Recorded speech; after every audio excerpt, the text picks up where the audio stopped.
Good evening, folks.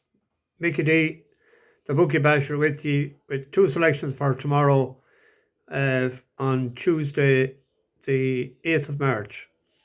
With one selection today in the 450 at Leopardstown.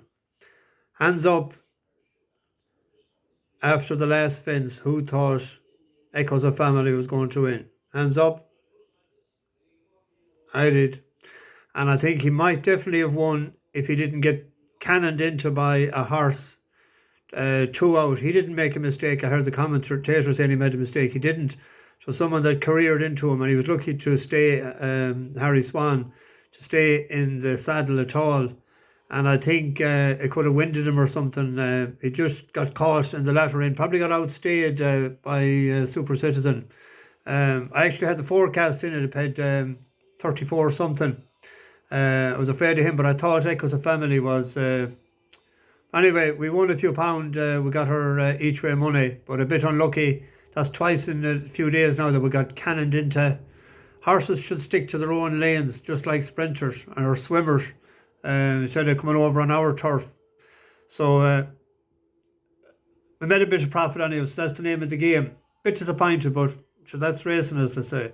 Two for tomorrow. The 1 o'clock at Newcastle. There's a horse in it, Hidden Heroics, for Dan Skelton, and Harry Skelton is riding. It won a pint to pint last April for Dennis Murphy in Fairyhouse, 4-year-old, 5-year-old now, and it was sold for, I think it was 60,000 after.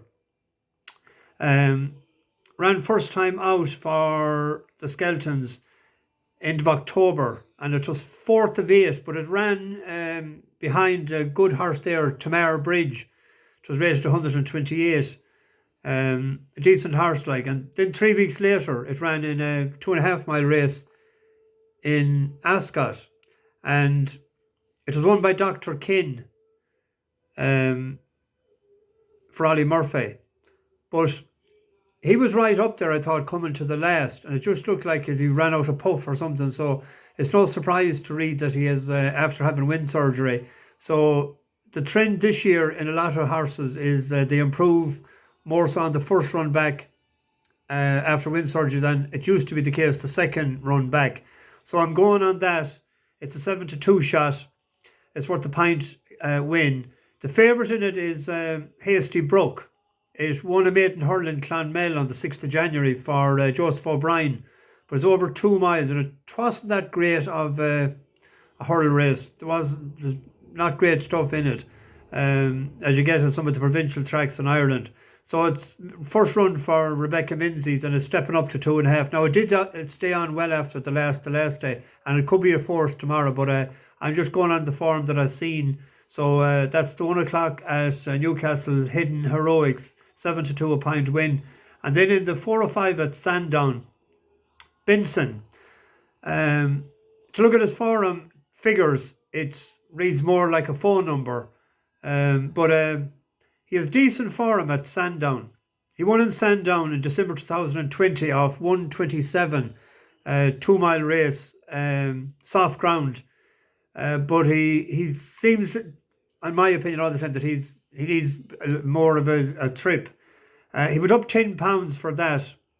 And last December, 4th of December 2021, he was 4th in Sandown with, say, in 2 miles. It was good to soft, but staying on well to look like he needed a step up and trip.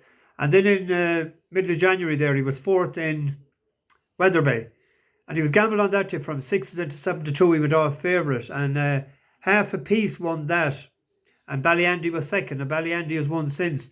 But there was no point looking back at it because there was awful fog that day, and you couldn't properly see the race.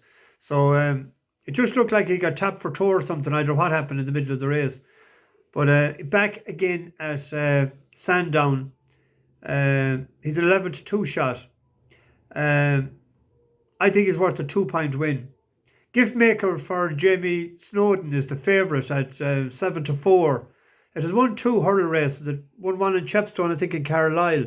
Now he's rated 124 for his first handicap run, but you don't know whether it's handicap or not. I don't normally back a horse first time out in a handicap. I prefer to see them run, see what their mark is, evaluated, and then maybe double my bet on their second run. I'd be more afraid of the top weight west of the bridge. It's a 9-year-old that's running well, and I see it's entered in a couple of races in Cheltenham. I don't know if it's going to run now or not, but I think Benson back again at Sandown is worth the risk. With risk, you get reward. Just that's the two. Just hello, I see comments there last night from Peter Wood and Tony Murray and Bob Mann. Welcome aboard. Spread the word. Like the video if you wish, and subscribe if you haven't already, and spread the word where I am. I'll be around. I'm not going to do anything about Cheltenham. I might do it tomorrow evening. I have it separate. I have bits and pieces wrote down, or I just might do it at the weekend and not be letting out the cat out of the bag for a few of the trends and stuff. Anyway, Mickey D, bash the bookies, over and out.